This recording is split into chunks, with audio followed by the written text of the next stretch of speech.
my co-host, Ben Bateman. What's up, everybody? Excited to be here. Excited to be back talking about Modern.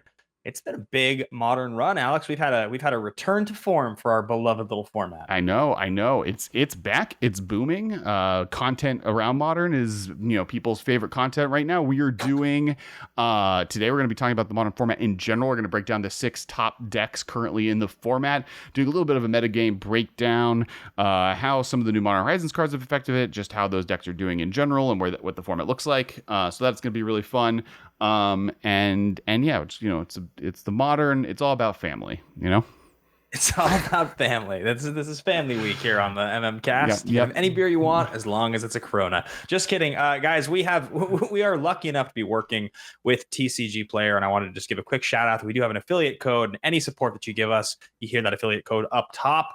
It's very, very helpful to the show and it keeping going. So do the thing, and if you see sweet cards and awesome brews, you hear about a deck on the show tonight that you think is awesome, go ahead and get the deck if you want to. Just use our affiliate code. It really is helpful for keeping us going. Yep, so thank you to everybody who's done that so far. And you don't have to type in the code. There's a link in the description of this episode. If you click on that, TCG Player knows you clicked on it. And then any cards you buy between you clicking on that link and you buying stuff, until you click on someone else's link, TCG Player will remember you. And that's all you need to do. You don't even need to know a code. Codes are for memories, and in this podcast, we just click on links because we're family. Codes are for special moves in video games. That's what they're for. Yeah. Break in, get unlimited money in The Sims. You just type Rosebud, which is another movie reference. As we mentioned at the top of the cast, we are talking about the metagame of Modern, but it has been pretty mixed up. You see, Modern Horizons 2 is doing what you want a Modern Horizons to do. It's giving a bunch of new decks life. It's giving a bunch of old decks more power. You have, just in the Modern metagame, we're going to be talking about Amulet Titan, Urza, Stoneblade, Blitz, Urge, which is an Urza Graveyard discard Asmore deck, Hell's Kitchen, which is a food deck, Crashing Falls Cascade. We have Living End also doing Cascade. You have a black-green sacrifice list, Delver decks, Merfolk decks, Soul Hoarder decks, the Enchantress is back. And then obviously, Jund, Jeskai, and Humans are there forever. So you have a lot of cool stuff. And that's just in the first 14 days of the format. There's a bunch of new stuff. Metagame's changing every day. And it's really exciting. I'm pretty hyped. Yeah, I mean, it's very exciting to see some of these Horizons cards mixing things up. I just couldn't believe it when we came back, from this long time off, and the format shifts, and all of a sudden, right back at the top, one of the age-old, most powerful decks that Modern has ever seen. But it's also crazy because it's a deck that has lost pieces over the years, and that's Amulet Titan. The fact that this deck is number 1 right now, it's the most played deck over the last 2 weeks, just blows my mind, Alex. I mean, what do you attribute this? Is it just because the printing of a powerful land? Is that it? That's all it took? I think it's because Primeval Titan is the best creature ever printed. That's fair. That's a fair point. It's a hard, at least in Modern history, yes, it's because a powerful land was printed, right? Anytime a powerful land is printed, Amulet Titan becomes the best deck in the format. It happened with Field of the Dead, and Amulet Titan or whatever, or other different lands decks, I guess, but really Amulet Titan. It happened with that. It happened with Scapeshift. It happened with other options. Primeval Titan takes advantage of new powerful lands being printed so well, and Titan and part of it is Amulet is the most explosive version of those Primeval Titan decks. So especially early on in the format, it's going to be the best. This might get to the point where the deck becomes a little bit smoother out. Now, specifically Urza Saga does stuff with Amulet, right? Those cards are meant for each other in some ways. Well, I mean, yes, the way that it as a land interacts with bounce lands, and the fact that you want to be playing so many bounce lands in this deck is a significant part of what makes this so powerful. Especially the templating of sagas, the fact that you get the first effect the turn it comes in, so then the next turn you can let that main phase activation go off, play a bounce land, get it back in your hand, get it back into play. The creature you get off of it is obviously incredibly valuable. But then the fact that the Urza Saga third ability gets you Amulet of Vigor into play. Yep, exactly. That, right. That card is kind of made for the deck. It's pretty bananas. Right. And it's timed right. If you play Urza Saga on turn 1, you get a Titan you can do the Amulet Titan shenanigan things by turn 3 pretty easily. If you play Urza Saga on turn 2, you get to make constructs 2 turns in a row, and then turn 4 you have a Primeval Titan Amulet shenanigans going off. So and normally having an Amulet of Vigor in play and playing Primeval Titan generally wins you the game with that turn, just due to the way that the deck functions. And so that's I think just it's a consistency thing and it's a versatility thing, right? It's always going to be decent because it's going to make you blockers that like one problem that Titan decks often have is surviving to the turns where it can start winning, and being able to create the construct tokens that act both as a threat from a different angle alongside acting as a fog against some decks, right? Like some decks is just like being able to make blockers so that I can survive the turn 5 wins me the game, because as soon as I can cast Primeval Titan, I win. And again, some decks, them stopping me doing stuff with my hand, like a control deck, uses their resources. That then the fact that this Urza Saga just drew me 2 cards, right? Like I got 2 cards off of this land without as card advantage. There's a couple things also that support this deck working. And for those on audio, maybe that don't know the cards we're talking about as quite as well, the specific land that we're talking about that has really turned this deck on is Urza Saga. It's an enchantment land. It's not legendary. So it's a saga that's a land. It comes down. The turn it comes down, it gains the ability to tap to make a colorless mana. It's just a colorless land.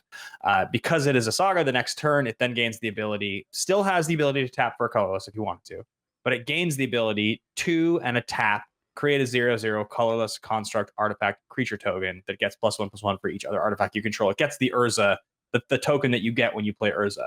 It gets that. You can make it for 2.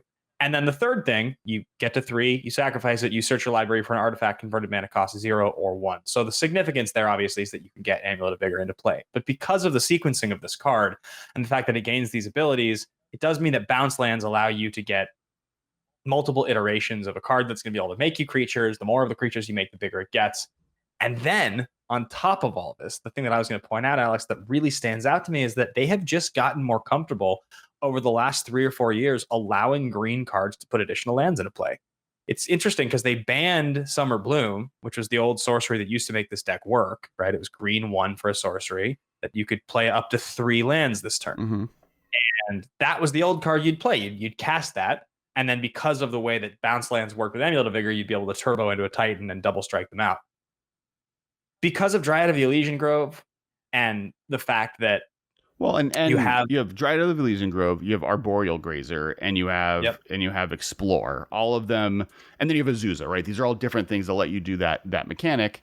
And previously, the deck has had really good redundancy because of Summoner's Pact as well, right? You can find your Primeval Titan, you can find Azusa if you need it the turn you need it. And so it was able to kind of go off in that way. And kind of to explain, the other thing that's really powerful about Amulet is that they stack, right? If you have 1 Amulet in play, these lands come into play at tapped, which breaks them in some ways because they use the tap ability as a fixing, specifically the bounce lands. But if you have 2 in play, you can tap them in response to the untap trigger. So a single Simic Growth Chamber, 2 Amulet of Vigors, and an Azusa generates 8 mana.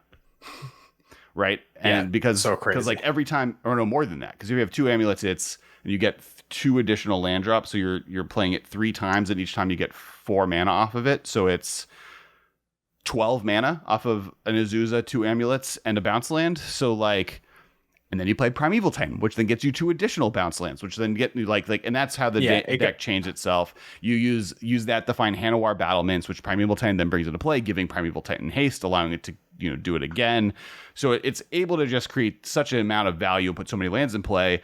Eventually, using a Summoner's Pact, like eventually what it does is it uses Primeval Titan trigger to get Teleria West in a bounce land, bouncing Teleria West to its hand, transmuting for Summoner's Pact, and then grabbing Dryad of the Elysian Grove to make all of your lands mountains, so that when you cast, so that Valakut triggers also start happening too, right? Like all of these. It's all these triggers. I mean, the thing that's so dangerous about this, and I think maybe this will be the last thing we can kind of say about this deck before we move on, but the thing that's so dangerous about this is if you use the most convenient form of removal that Modern has historically had to offer against a Primeval Titan, it gives them another land after they've already gotten 2 land. You cast the card, it gets you 2 lands. I then path your card. Okay, sure, you do need creatures to win. I recognize that. So maybe I bought myself a turn, but you just got 2. I'm giving you another land. Like, they get so far ahead on their mana situation that like the common pieces of removal just don't get the job done. Bolt doesn't get it done. Push doesn't get it done. Solitude does now without giving them a land. Asmore does without giving them a land.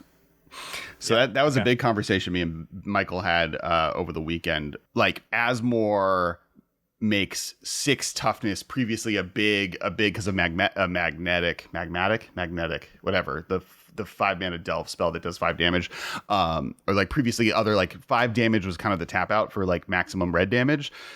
Because Asmore 6 power or 6 toughness has become such a more significant roadblock. And so, but the thing that Titans, even regardless of path or fatal push or terminate or any kind of removal spell you bring in against it, like, the reason Titans have always been powerful is because they kind of removal doesn't work against them, because their ETB is so strong that like removing it.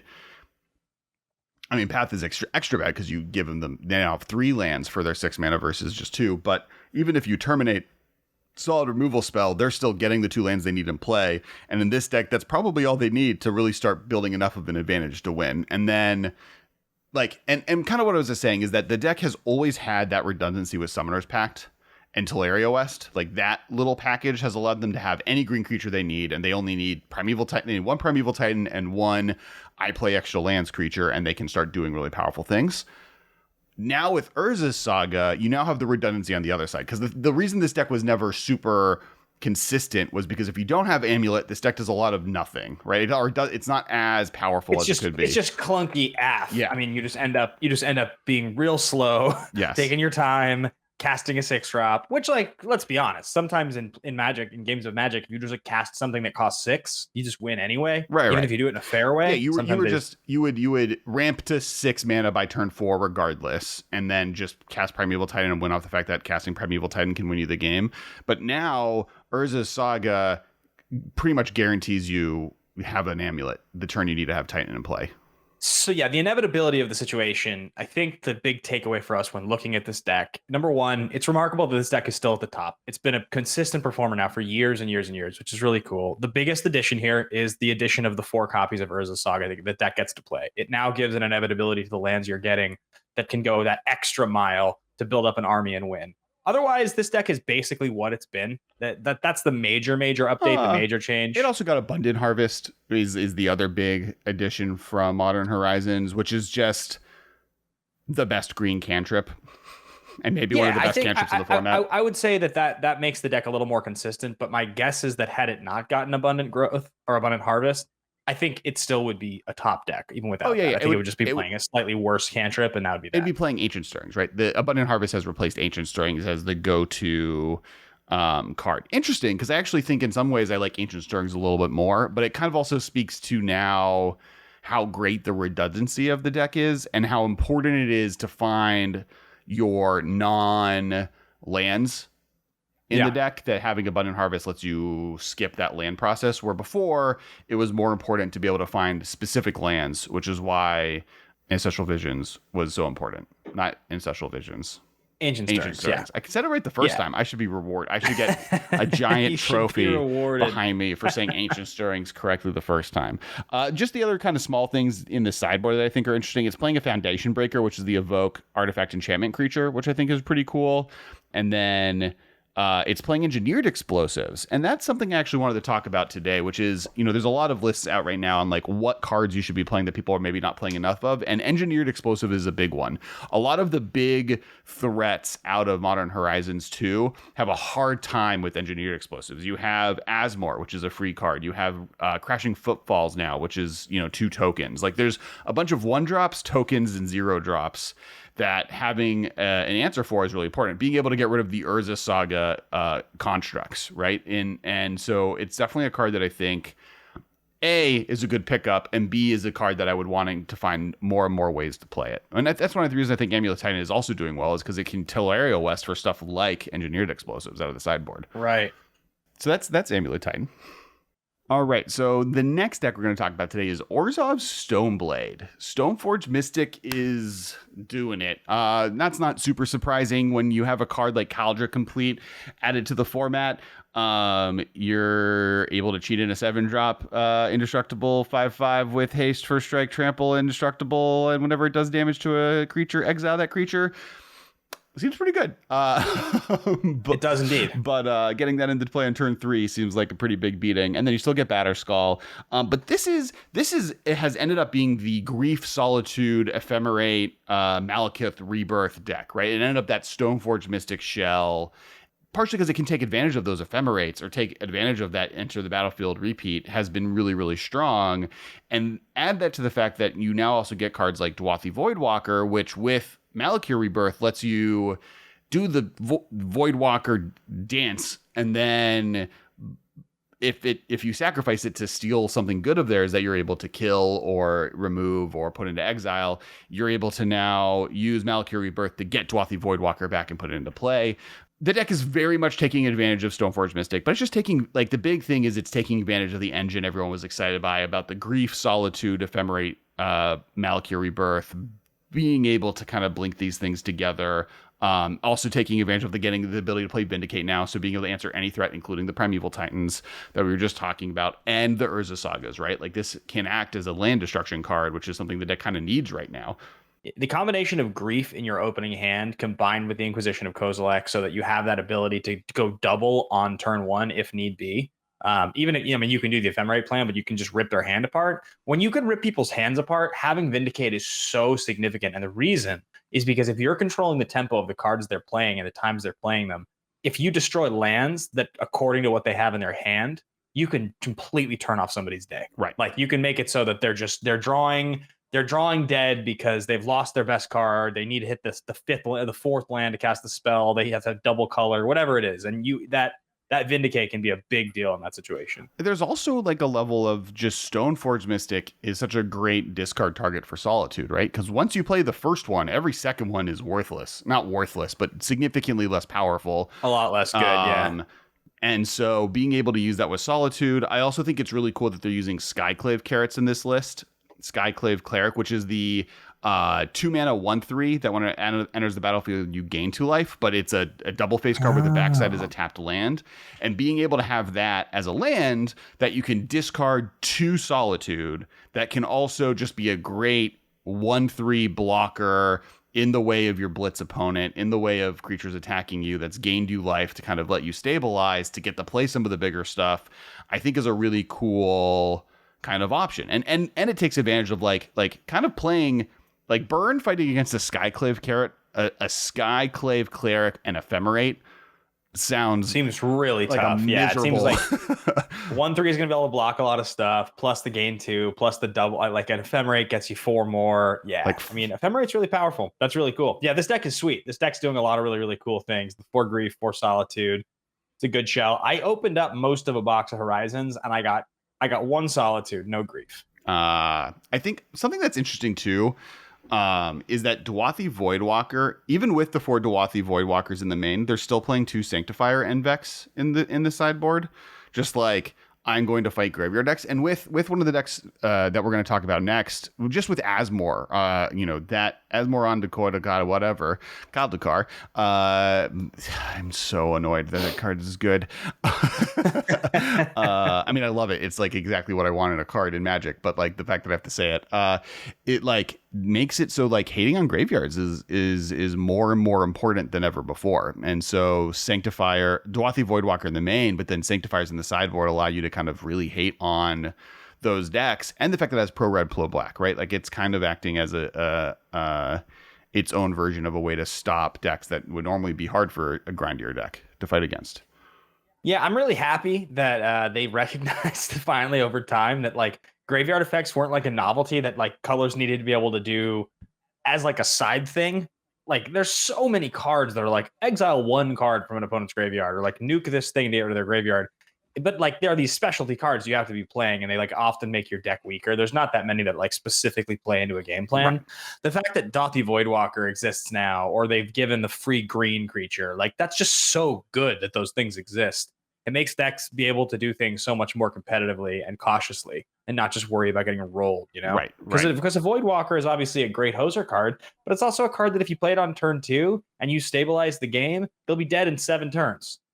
Yes, If they don't, for sure. if they don't answer that card, it just wins on its own, right? Yeah, it happens. And you can shut down their deck. It's like having a Torpor Orb that domes for 3 unblockably is pretty good, that kind of a thing. Yeah. The going to another list that's 5-0'd recently. Some other cool cards that people are playing. Skyclave Apparition with Ephemerate is obviously going to be really strong. Yeah, I'm seeing a lot of Tide Hollow Scullers in these black-white Stoneblade lists. One of my favorite cards of all time. Just continuing the Let's Eat Your Hand game plan. Damn, the more recent card is also seeing play, which isn't very surprising.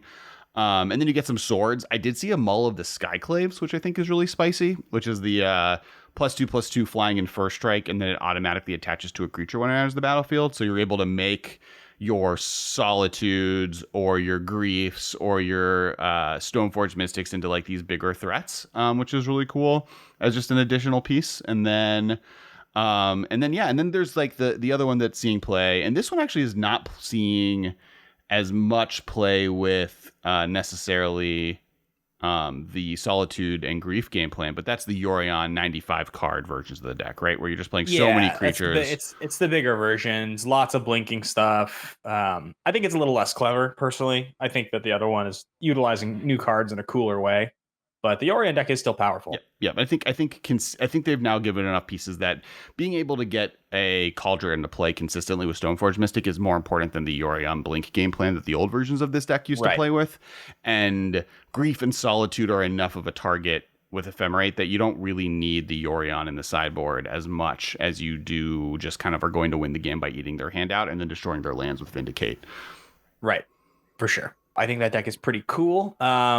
So moving on to our third deck, which one do you want to talk about? Should we talk about Blitz? We're going to be talking about Blitz. So this is continuing from last one. This probably has the least amount of cards really added to the deck that have been really important, but it's a big one, and that's Dragon Rage Channeler. Just the ability. This card, I think, we talked about it earlier on, is like one of. Just it's so powerful getting a Surveil off of every card every turn that just like lets you chain into more and more stuff in your graveyard. It lets you put Lava Darts in your graveyard, which end up being really, really powerful. And just letting you go off and making sure every card you draw is valuable. And then on top of that, eventually becomes the 3/3 flyer that Delver wish it could be as a 3/2 flyer. I did notice that Blue-Red Delver is getting played, by the way. It is. But Dragon's Rage Channeler is in both lists. Yes. So. Yeah. Well, Jack, and like this is one of the Blue-Red lists. One that list I saw that was really cool was Phoenix lists, where they're playing Dragon's Rage Channeler as like literally a self-mill card, kind of what used to like Hedge and Crab used to be. But instead of just having a 0/2, you get a 3/3 flyer instead, which I would rather have, as much as I love a Hedging Crab. And so like this package is just really strong. It continues to do really well. Stormwing Entity continues to be really powerful in these decks. It's just like a 2-mana 3/3 prowess, and Monastery Swiftspear just continues to prove itself as one of the best red drops in the world. One thing I think is interesting is that, Stormwing Entity ended up being the card that made to this deck. And that card's what, like a year and a half old or something like that? When did M21 even come out? Last summer. Like fall. Okay, so yeah, it's not that old. This was a card that when it was printed, I was excited about it. I know you were excited about it. We both believed that there was real promise that this was going to be good. The card that ends up in the Blue-Red Delver deck that isn't in this version of the deck, though, is the Delve guy. It's, I can't think what he's called. The blue Delve guy. Sure. Yes. It is Murktide Regent. Murktide Regent. So that card doesn't show up in this list. It shows up in the Delver lists. And to me, it's sort of like, I guess you're comparing a little bit of like, is your deck set up to take advantage of Stormwing, or is it set up to take advantage of the other guy? And I think Stormwing is going to be a more consistent card to be able to use. The other card we didn't mention that is so cool that this deck has added that I think is really a big part of the deck's success is the card Expressive Iteration. From it's kind of a perfect card. Yes. Yeah, from Strixhaven. It's blue-red for a sorcery. Look at the top 3 cards of your library, put one of them into your hand, put one of them on the bottom of your library, and exile one of them. You may play the exiled card this turn. The reason this is so good is because you look at the top 3, you put one into your hand, you put one into exile, and you put one on the bottom. the exiled card's almost always going to be a free spell, right? So you're almost always going to be getting a Lava Dart or a Mutagenic Growth or something like that, or a Mishra's Bauble, something that you can play for free because it obviously is going to trigger all your stuff. On turn 2, yeah. Because on turn 4, when you, like, one of the reasons this card's good is, like, late game, you can cast this and cast your 1-drops and 2-drops off of it. Yeah. So I think this card turbos the deck out really well because even when you're tight on mana, putting a Mutagenic Growth or, you know, a Lava Dart or something like that into exile is really, really powerful. Well, Lava Dart, fact that you could Lava Dart, you still have to cast it for 1 red. You can't flash it back for free from your graveyard. But you can do Mutagenic Growth. You can do the other one that it plays, the Oh, right. You can't flash it back from exile. Yeah. So it's if you're lucky with Expressive Iteration, you can get Mishra's Bauble into your side in your graveyard, or if you're playing Mutagenic Growth, that's an option as well. But on turn 3, your deck is mostly 1-drops, and then on turn 4, your deck is actually only 1-drops and 2-drops. So you're able to get a significant amount of more cards that you're just going to guarantee to cast it, and then even casting it on turn 2, where you just get to put 1 in your hand. And are you at all surprised at the lack of gut shots here? No, not necessarily. I think Unholy Heat is just going to be one of the more premier removal spells moving forward. Being able to do Shock in the early game and then Delirium, like alongside Dragon Rage Channeler and Thought Scour, you're going to get so many cards in your graveyard. And this deck plays so many different instants and sorceries that getting to Delirium with land and creatures, the other 2 things you need, isn't going to be that difficult. So Unholy Heat, being able to just answer Primeval Titans, is so much more important than being able to answer 1-drops. Especially with Gut It is Shot. interesting to point out here, though, Thought Scour is not in this list. Oh, I'm sorry. I'm looking at the Delver of Secret list. You're right. In the Izzet Blitz list, they're playing Lava Dart instead because you want the 2 triggers. And if you're playing Lava Dart, you don't want to play Gut Shot, especially because Dragon Rage Channeler does still let you get the Lava Darts in your graveyard to be able to cast them for free. So like that, like cute getting a free 1 damage is still available to the deck, where Mutagenic Growth is ostensibly pay 2 life, do 2 damage to my opponent, trigger prowess, right? Like that's the goal of that card. They're similar decks. I think what's especially cool about the 2 decks is that blue-red right now is a viable option for the players that like to be blue-red tempo decks. They're very good right now. There's a pathway.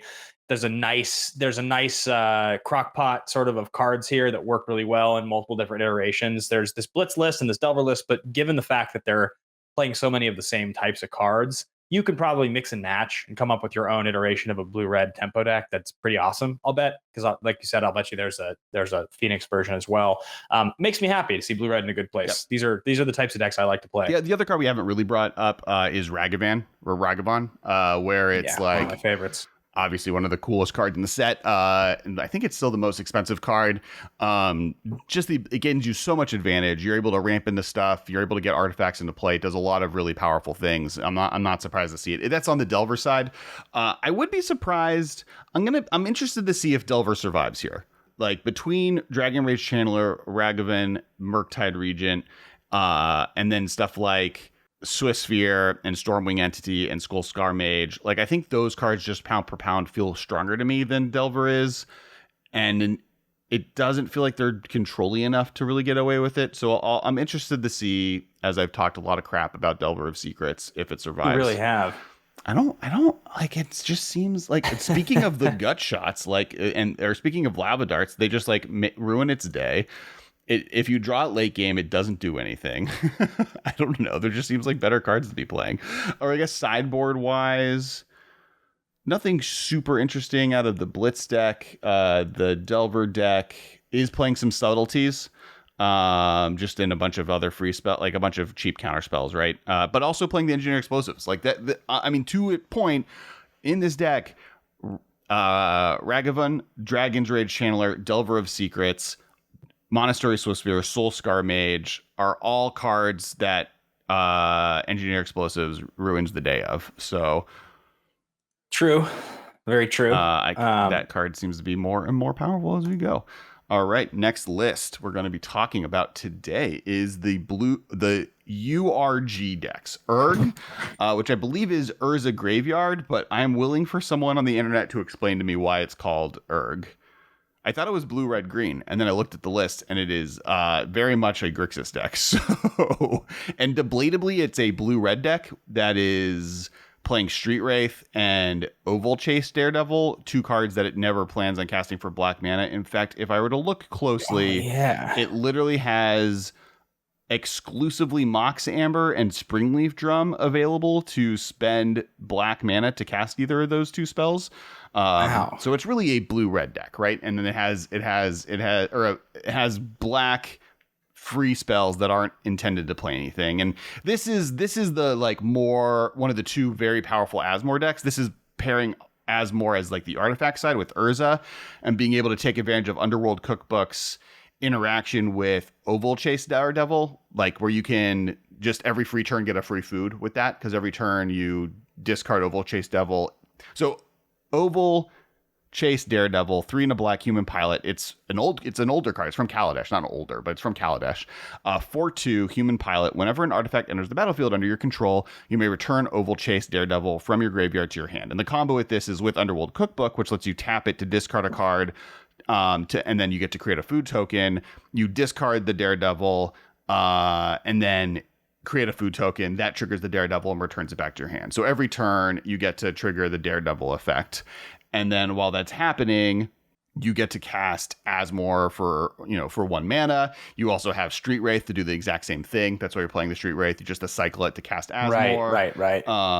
And can do, and then Lightning Axe is the other big kind of discard spell that lets you get these across. And then you're just playing a good Urza deck, right? You're playing some great hate cards. You're playing some good stuff there. You're playing Mox Ambers because you're playing both Ragavan, Asmore, and Emery as like 3 different 1 mana artifact creatures. So by turn 2, you'll be able to turn Mox Amber on, which allows you on turn 3 to play your Urza Lord High Artificer. It's also taking advantage of the new card Thought Monitor, which is affinity for artifacts 2/2, 6 blue, flying. When it enters the battlefield, draw 2 cards. Yeah, it's a really, that's one of the cooler cards in the set. It's interesting. This list, this 5/0 list is only playing 2 Mox Ambers, which I guess you go through a lot of your deck probably. I think, but it does seem like they could be playing more. I think you're taking advantage. I think drawing multiples of that card is not as good as it used to be in like affinity lists and drawing Mox Opals. And because they're not always on, you don't want to draw too many of them. I think it because it's playing it more as just a like, I get to play a Mox, haha. And that's powerful enough, right? Like it allows you to do stuff like on turn 1. On turn 1 you can't do that. You can play Ragavan, Street Wraith, Mox Amber, Asmore, so you have 5 power on turn 1. Okay, yeah, right. And then that's gonna be, and then that draws you. Like the thing that's cool about Asmore is it always draws you a cookbook, so you then draw into the cookbook, or then on turn 2 you can play the cookbook and just start going off on that side as well. So there's just like a lot of really powerful ways that all of these cards interact with in really interesting ways. And then just Urza is your top end. You just have a very powerful 4-drop that will win you the game when you untap with it. Right. I mean, Urza is just extremely good anyway. So yeah, I mean, there's definitely some cool stuff in here. The list I'm looking at is playing, a bunch of 1-ofs that I imagine those interact with the Urza Saga. You'd think probably there being more 1-ofs, Aether Spell Bombs and Shadow Spears and cards like that. You have to think there's probably more of that being played now because of Urza Saga, just trying to late game be able to take advantage of the card. Yes. Yeah. The fact that both of these decks are Urza Saga decks is definitely, wanting to have good 1-drops and 0-drops that you can find. Interesting that there's also there's a blue-white version here that's playing Esper Sentinel and Dispatch, but then it's playing, you're gonna love this, it's playing 1 Hex Parasite. So with Urza's Saga, Hex Parasite allows you to remove the counters in response to things, so that you can get the triggered effect to remove them, so you can kind of like keep your Urza Sagas alive. I had a foil Hex Parasite at one point that I was holding on to. I can't remember if I sold it or not, or ended up in just like a stack somewhere. It's probably just in a stack somewhere. I love that it's seeing play with Urza Saga though. I think it's really cool that it lets you just like loop and make construct every turn. Like you get to just keep making constructs and it'll never go away. So like for 2 life and 3 mana, you get, or 4 mana every turn, you get a construct and you can just win that way. that's like gonna win you a lot of games on its own. Yeah, this list is really, really sweet. And Urza Saga finds you a Hex Parasite, so you can find Hex Parasite, and then if you have 2 Urza Saga, keep looping them, which is good. Right, it gets you the heck, it sets you up. Yeah, that's really sweet. So that's really cool. In the world of there's a blue blacklist as well. And this one's playing Bone Shards, really. And it's mostly just a mono blue list. But in the sideboard, you get access to Fatal Push and Thoughtseize and Ashiok and Tezzeret. But it's allowing it to also just cast the Street Wraiths. Because that's something that I'm surprised by the first list. And I would maybe think of adding maybe some additional ways of making black mana if possible. Just because there are games that I have won just from casting a Street Wraith. Sure. I mean, that has to be the case, right? Right. Like in Death Shadow list, especially, where it's like, I top deck this, my opponent has no cards in hand. A lot of people's snap move in those lists is just to cycle it, right? It's like, oh no, I need a better card. But I have 5 mana, they don't have anything. If I just place a 3/4 unblockable creature, they won't win. This is a big enough of a threat. And so I think removing that as a consistent option in your deck is it's 5% of games, but that's enough where, maybe I could just get away with adding some extra lands to the deck. Yeah, I think so too. Or adding a single black fetchable source. Yeah, and I just think it's a particularly interesting style of deck. So, yeah, I think I would love to keep moving on. What do you want to talk about next? All right, we're talking about more food. Actually, if you are hungry, today is the day. Is this the Hell's Kitchen deck? Asmarana Mordecai descended Kildakar. It's that last section that's going to get me every time. Asmarana Mordecai Duldakar. I messed that one up. So this is taking advantage of the fact that Underworld Cookbook is just a discard version of Witch's Oven, right? And so you're playing Asmore, Cauldron Familiar, Gilded Goose, Lotleth Troll. In some lists, you're playing the Oval Chase Daredevil combo, Street Wraith, Feasting Troll King, which I'm super excited by and definitely tried making work when it was first previewed. Just very hungry Vengevine, Pithing Needle, Shadow Spear, Underworld Cookbook, and Witch's Oven, and then just some good lands, including Urza Saga. But it's taking advantage of the fact that you now get to play a Cauldron Familiar, Underworld Cookbook, Witch's Oven, Asmore, Gilded Goose, Feasting Troll King, amalgamation of food cards that all just synergize in such a cool way at such a good rate, right?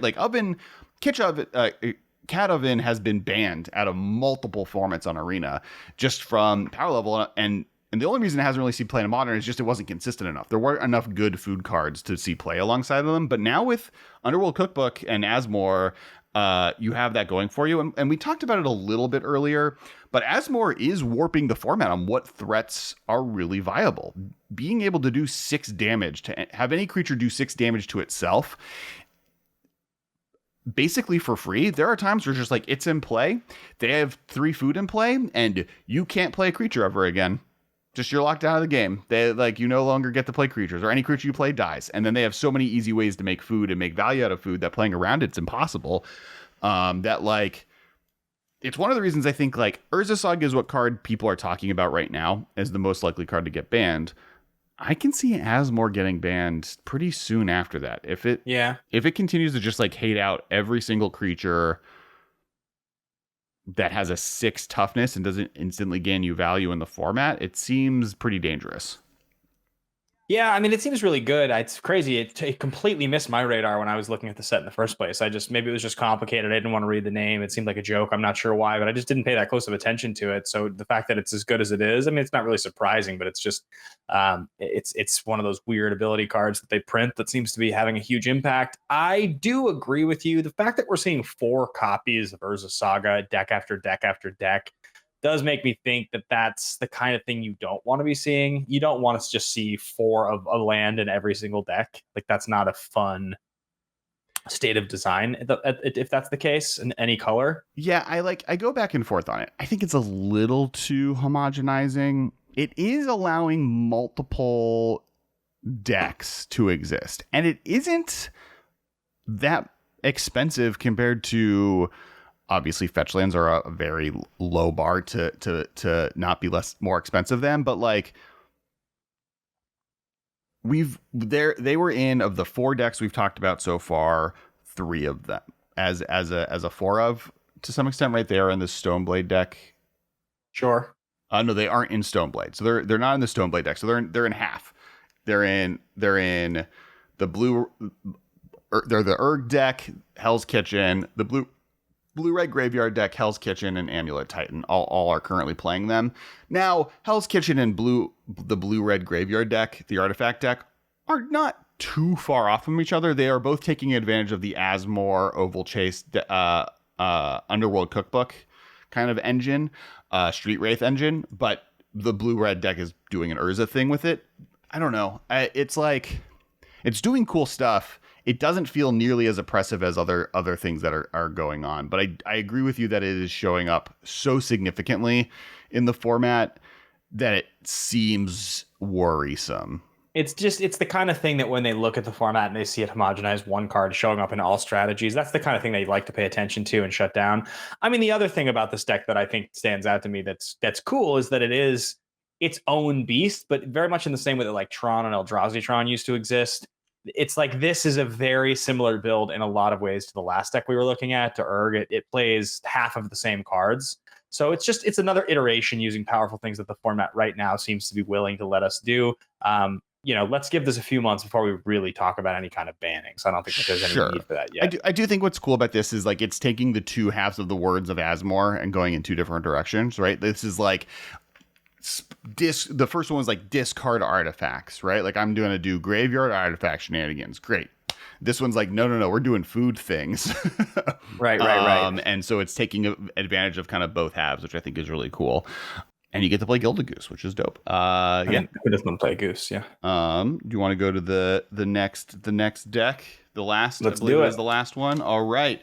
I'm also just, I mean, like, let's talk about Feasting Troll King really quick. Actually, I'm just really excited that this guy is seeing play. This is like my favorite, like Phoenix, Vengevine, Feasting Troll King. I'm just hyped that we're getting these food tribal shenanigans decks. This is definitely one of the first decks I think I'm looking forward to build. It's doing a lot of things I really love. I love the like discard, sacrifice, like loop that happens here. I'm really excited by these food decks. I think they're really, really cool. Yeah, agreed. I mean, I think that they're super interesting. Lots of dink and dunk and interactions and triggers and things like that. It's my favorite kind of Magic. I think like it and the Urza Stoneblade decks are the 2 decks I'm most excited to build. The most hyped on? Yeah, I'm pretty excited about the blue-red deck. I also am really excited to talk about this next deck because this is one that's big time on my radar, and this is the Cascade deck. This feels like the Cascade deck that I would want to play if I was going to have ever played Cascade. Yes. So it's a Temur Cascade deck. It's taking advantage of the fact that Bone Crusher Giant and Brazen Borrower have a spell half that costs 2, but a creature half that costs 3, so that if you play a Shardless Agent, you're not going to trigger those cards. Subtlety, so that you have extra cards to exile to get a free trigger. Jace the Mind Sculptor, so you have things to toss to your subtleties. Everything in this deck just about is blue. You have Crashing Footfalls as a 4 of. That's the big payoff card. Force of Negation, again, the hard cost being 3. Violent Outburst as your Cascade 5 through 8, Cryptic Command, and then Fire Ice, which, correct me if I'm wrong here, Fire Ice you can cast either half if you do hit it with your... You can't hit either half. So because now the total is 4, not remember 2. The Boom Bust change? There was a while where Boom Bust was a card people could play with in the format, and they got rid of that as a thing you can do. You can cascade into. So Bone Crusher Giant, Brazen Borrower, and Fire and Ice, and just to obviously Force of Negation and Subtlety, all giving you like an honest to God interaction package. Like these are all totally fine cards to interact with, allowing for a more casually focused Cascade into Crashing Footfalls deck is like super sweet. You have 8 opportunities to pay 3 mana for 8 to 10 power. You're either going to get 10 power for 3 mana or you're going to get 8 power for 3 mana. And that's your game plan. And you have all these cards to protect it. And the whole idea is get your 8 power, get your 10 power, protect it with, interaction, removal, bounce, what have you, and win the game that way. Yep. And it's really cool. I mean, this is the best Crashing Footfalls deck I've seen. I really like this. It seems very simple, very elegant. And the fact that I think the printing of subtlety really pushes this over the edge for me.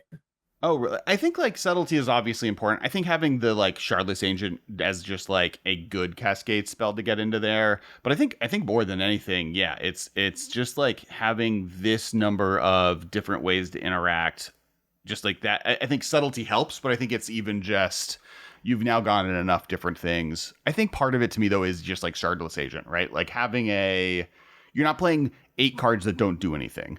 Is I guess the point here, right? Like, or like they cascade into the footfalls and that's it. So I think that helps. I just think the subtlety is so important because to win with 2 4/4s, whether you have 10 power off of your shard, because I agree that this doesn't work without Shardless Agent. Like you have to have Shardless Agent for this deck to get built. The fact that your premier play that you want is 10 power, but the fact that you have subtlety so that it's like, okay, I on turn 3 do that thing that we always say you can't tap out on turn 3 unless it does something. So in this case, it kind of works because for 3 mana, you're going to get 8 to 10 power. But then because you have subtlety, if they try to cast some big creature that's going to be hard for you to deal with, or they try to cast a planeswalker that's going to wipe the board, or what have you, you have the tempo play to mean you actually get to start doming them for 8 at a time.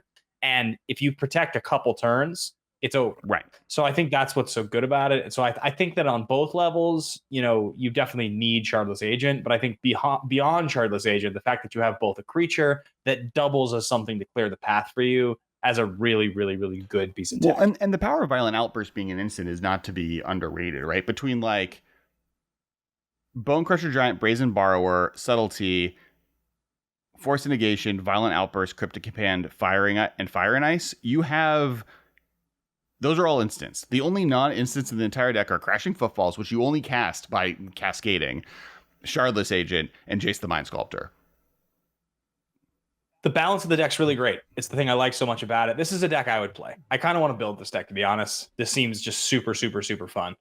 Yeah, I would say go for it. Or at least at a bare minimum, proxy it so we could do some live streams.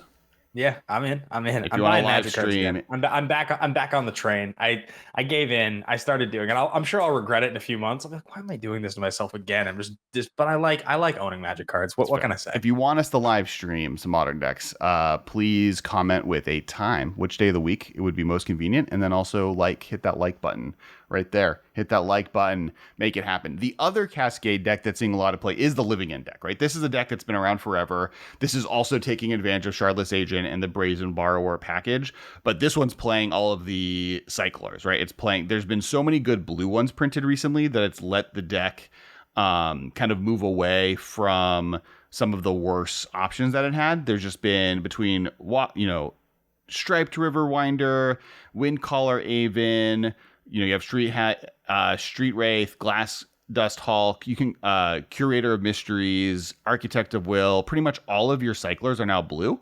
So you're able to be a much more focused blue-based version of the deck, where the only cards that you're casting are, once again, Shardless Agent and Violent Outburst that aren't blue cards, right? Like everything else. That's the other thing too, right? The fact that you have all this blue, it turns on your subtlety, but it also turns on your Force of Negation. That's where you're really getting pushed over the edge. The Living End decks aren't playing subtlety, and I think that's partially just because it doesn't go to your graveyard, right? It exiles the card, right? Like it's playing Force of Negation because it's more of a combo deck, right? And these are just like it doesn't care. Your opponent playing creatures does not matter to the Living End, partially because Living End's is a board wipe, right? They're going to try and get a creature into play. And you're like, okay, I'm drawing 12 cards between now and my turn 3. And now I'm going to, on my turn 3, cascade into all of those random cyclers being flyers in play. I'm going to swing for 12 damage in the air on my turn. And I wiped your board. Nice one drops. So I think that's part of it. And this, the fact that this is going to be basically a mono blue deck, I think is, other than Violent Outburst and Shardless Agent, it's all blue cards. That's one of the other things I think Shardless Agent has been able to do is even as if As Foretold decks start seeing a little bit more play, the fact that Shardless Agent is a blue effect in that world, and you can even play the blue-white one that gives Exalted, the enchantment, if you wanted to move away from red-green, also kind of is a cool thing that these decks can do, is sweet. Yeah, for sure. God, I'm looking at Ragavan. Just got distracted. I hope I open a borderless Ragavan. Oh, I got one, right? You ordered one? I opened one. A borderless one? Yeah. I got my pre-release packs. I opened up Garth One-Eyed, a foil Piru Volatile. I'm just going to show these to the camera and brag. Foil Piru. Cool. Garth, Nice. Urza Saga. So you got some good opens at your pre-release. I got I got a foil Sojourner's Companion, obviously super important. Wow. Dermo Taxi, but the big ones, foil Lonus. How many packs did you Full open? art Ragavan. Opened up 2 pre-release kits. Oh, okay, got it. I got a foil with the blue-green guy as well. Murktide Regent. Yeah, I opened one of those. The full art Ragavan, and then I had a crimped Violent Tumor. I don't know if you can see wow. it. Like the pack was basically open and was the one with the Urza Saga inside. I was sad the Urza Saga wasn't the crypt card, but I don't know if you can see it very well. But basically, that whole bottom row was caught in the pack, which apparently there was a lot of print problems with Urza with the pre-release kits.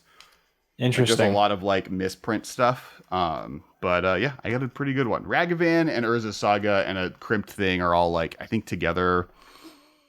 Or at the time, they're way more. Just the Ragavan. The Ragavan's like worth a lot of money. Yeah, $70. Yeah, I gave in and I ordered a box. I opened most of a box. I held on to a handful of packs for us so that we could have chaos drafts at events. Yeah. And then I got a handful of collector's boosters just because I want to open some cool flashy stuff. I have a box of Modern Horizons too, and then I got 2 of those. One to draft now, one to put in a closet and draft in like 2 years with friends. But so that's yeah. So those are things. I'm really excited. This set's really dope. So that's the metagame, I guess. I think it's dope. I think like it's a lot of really cool decks. I think like that's my like weird trepidation with them banning Urza Saga. Like it feels like it's doing good things for the format, honestly. I mean, the format seems really cool. If you scroll down and you see some of the less played decks that are still showing up, though, like decks people like, there's still some of those same decks that were floating around a few months ago when we were talking about. Hammer Time is still around. People still play Shadow. As you said, Jund is still around as a top deck. There's Merfolk decks. There's Scape Shift decks, Humans. There's a Mill deck. Like, yeah, like, can I be sad in a format where Merfolk is doing well? I don't know if I can. Yeah, this looks like a really fun time. I want to build a modern deck and I want to start go jamming on Friday nights at the local shop. Yeah. I'm like definitely itching to do it. So I think we should get on top of that. Right there. Yeah, I don't like Strangleroot Geist is seeing play. Like there's like Delver's back. Enchantress is a real deck, right? Jund is good. What's Jund doing? Let's do one little. Let's put what's going on with the Pulse of Jund. All right, so it's playing Ignoble Hierarchs, Dwathi Voidwalkers, Kroxa, Tarmogoyf, Bloodbraid Elf, Renin 6, Grist the Hunger Tide, which is sweet. Liliana the Veil, Fatal Push, Inquisition, Kozilek, Lightning Bolt, Thoughtseize, Assassin's Trophy, K Command, Maelstrom Pulse. It's amazing because this deck has just evolved slowly but surely over the last few years as more powerful cards have gotten printed. It's truly the deck that just takes advantage of the best rate within its colors more than any deck. Right. Because like, is this card, you just like look at what it's playing now. Yeah. Is this card generically good most of the time? And can I use discard spells to make sure that I stop my opponent from doing things that are a little too scary? For sure. Yeah. Good deck. It looks sweet. No life in the loams for you, but some other good stuff though. Yeah. I mean, you got to mill your opponents now with that Dwathi Voidwalker. I mean, the Voidwalker, that's so sweet. That's our preview card. That's like a legit Magic card that's gonna be around for a while. Yep. That's like a really cool one that we got to preview. Yep. Even Heliod Company, I'm really excited. The Niv Delight decks are also really cool.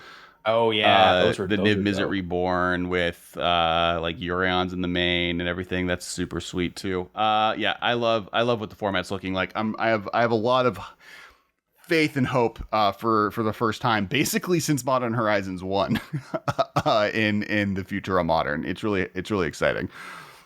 So yeah, I think Modern's an awesome place. I think Modern is in an awesome place. I really agree with you that I think that, the additions that the format has seen from the set have actually improved it. It feels exciting to look at the results. There's a lot of decks that I want to see in action that I want to play. So hopefully week to week, we have really fun Modern stuff we can bring for you guys, because this feels like the best place we've seen our podcast and the direction we can actually tackle Modern content with in probably a year and a half. I mean, things really a year and a half ago they just turned off. There just wasn't Modern anymore. So right. This is exciting. It's really cool. And yeah, as I said before, please give us a like. It's super important. But also, if you want us to stream me and Ben playing against Modern, me and Michael, or Ben and Michael, or any of us playing some Modern content on Twitch and the YouTube, please comment which deck list you're most excited to see, or you'd like to see some of us play, and hit that like button. And also, if just to help the cast, there's a link. There's the affiliate link in the description. Just click on it. It goes to TCG Player. Then if you buy something on TCG Player in the future, it helps us out. So that is super appreciated. They're helping the cast out, and you help us help them. And it costs you nothing. It is a free action. You just click that link. And then last but not least, please, we have a Patreon. Check that out. You get the episode a whole week early, unedited. There's a bunch of extra content in there, including Ben swore today. There's a whole beginning conversation about Loki and Luca and Constantine, and a little bit of editing troubles in the beginning that you get to experience and listen alongside of us. That's really fun. And you just have to be a patron. Also, we opened up the Discord. So the MMcast Discord is now open for everyone. There's a link in the description below. Please click on that, and that'll let you in and come hang out and have a communication there. People are talking deck lists, kind of what the Facebook group still is, but used to be. The Discord continues to be really great, and it's a really fun happen in modern place, and maybe a good place to find some digital games too. Yeah. And if you guys are hearing this on Tuesday, the 29th of June, what that means is I put my second song out. I put it out yesterday. It dropped on the 28th of June. It's all on Spotify and Apple and all the things. It's called Late Night Love Song. It's the same artist, Ben Bateman. I've got 2 songs up now, and I'm going on tour in November. I'm going to be on tour for weekend shows, basically late weekend shows for the month of November. I'll be all over the U.S. I've talked about New York, Chicago, Florida, Seattle, San Francisco. I'm all over the country. So I'm announcing all those dates on the 28th of June as well. I'm going to be announcing the entire tour on the 28th of June. So follow me on Twitter, Instagram, what have you. All that information will be available. If you guys want to see me, all the shows I'm booking are going to be these kind of private events. It's going to be like, I'm going to rent a private space, whether it's a small room, a yoga studio, a conference center, something like that, something that's got a PA system. And I'm going to sell the tickets directly and just make it kind of like a private party for maybe 30, 40 people a city, play a show with my guitar, and that's it. We can hang out afterwards, and it'll be a really good time. I'm looking forward to it. So if you guys want to see me on tour, check it out. Sweet, super sweet. I'm excited. We did a whole there was a preview of that song in last week's episode during the award show for Best Modern Horizons. There was at the very end. Yeah, so the very end. So if you missed last week's episode, now is the time to go back and listen to Ben sing the first song from that album he released. It was dope. It was a live show. Tappy was there, Carson was there, Onward was there. We had our phone. We did the lighter thing. We waved back and forth. I was underprepared. You did a great job. It was pretty good. All things considered, for me rushing you into it unprepared. But yes, thank you everyone for watching. We'll talk to you next week. All right, bye guys. This has been a production of Time Traveler Media, sending podcasts into the future.